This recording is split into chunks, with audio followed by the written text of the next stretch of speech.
All right, welcome to This Explainer. Today, we're diving into literally the biggest paradox of human existence. Seriously, it's the inevitable collision between our infinite, never-ending desires and our very finite reality. It's the absolute bedrock of all economics, and by the end of this, you're going to have a crystal clear understanding of how societies actually navigate this incredible challenge. Okay, let's dive right into our roadmap for today. We'll start with the core economic problem, move on to the three central questions every society faces, look at how different systems decide, touch on making the best use, and wrap it all up with growth versus development. Section 1. The core economic problem, navigating scarcity. So first things first, we've got to totally shatter this illusion of abundance, because even the absolute wealthiest nations on Earth, they face limits. Resources just aren't enough to meet all our wants. Scarcity is this common, inescapable feature of every single economy. The renowned economist Milton Friedman actually hit the nail on the head here. He noted that an economic problem exists whenever scarce means are used to satisfy alternative ends. This brilliant little distillation shows us that scarcity isn't just some abstract theory in a textbook, it's the fundamental reality that forces every person and every nation to prioritize. Now, you might be wondering, why are these wants never ending? Well, just look at the stark contrast between a need and a want.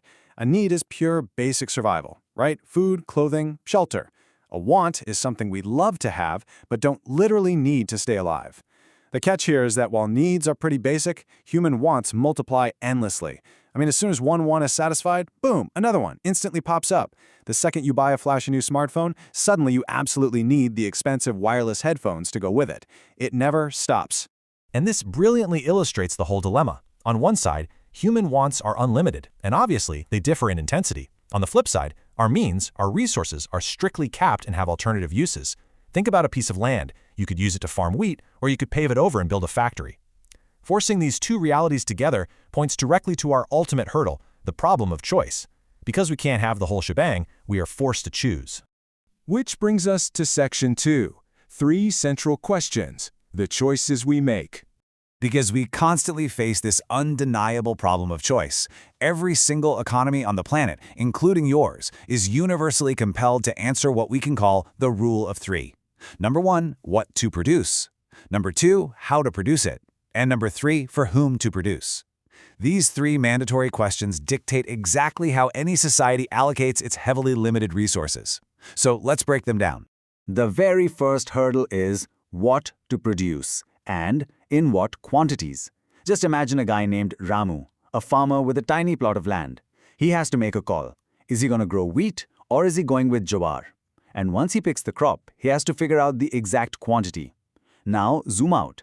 Entire economies make this exact same choice every single day between consumer goods like clothes and sugar and capital goods like heavy factory machinery.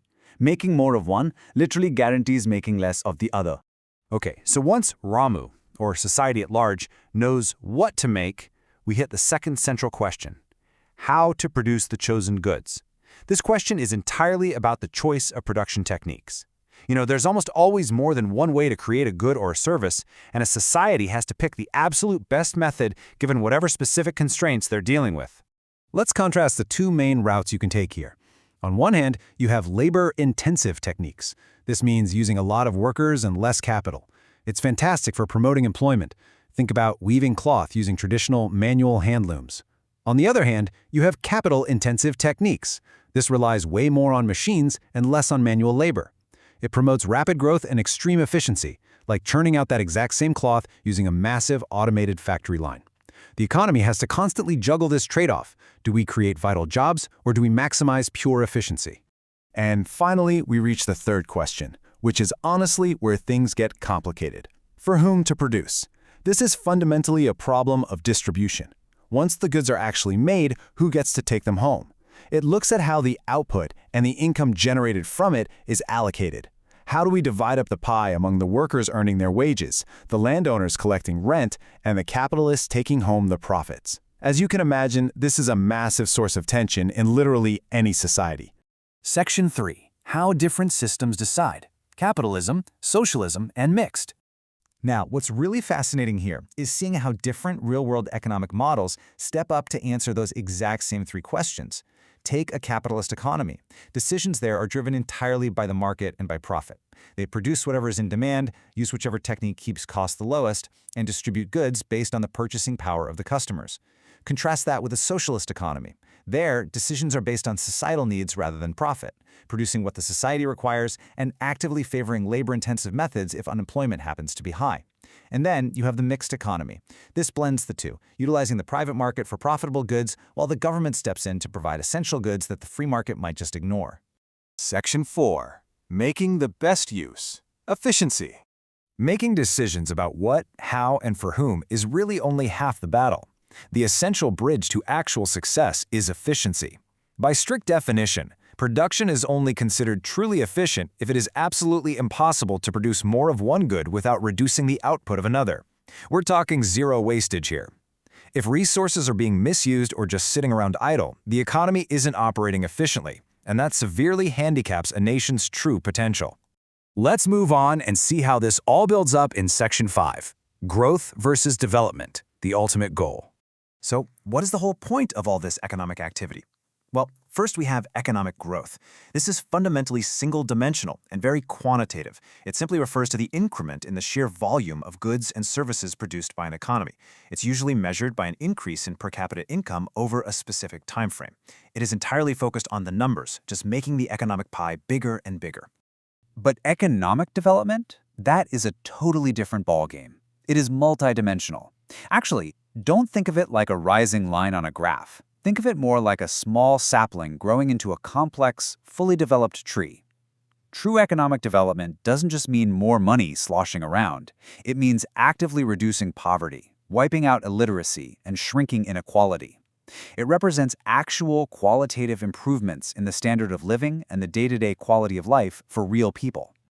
Just to really hammer this crucial point home, economic growth, that narrow quantitative increase we talked about, is absolutely a necessary prerequisite.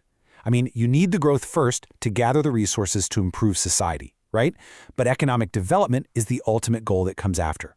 Development means you're taking that increased wealth and actually transforming the social structure, changing attitudes, building better infrastructure, and expanding human abilities across the board. Which brings us to a final thought I want to leave you with today. Taking this multidimensional lens, I challenge you to look at the world around you and ask, is your economy just experiencing simple economic growth, or is it actually achieving true, qualitative economic development? It's a powerful distinction, and it completely changes how we measure the true success of any society. Thanks so much for joining me for this explainer, and keep asking those big questions.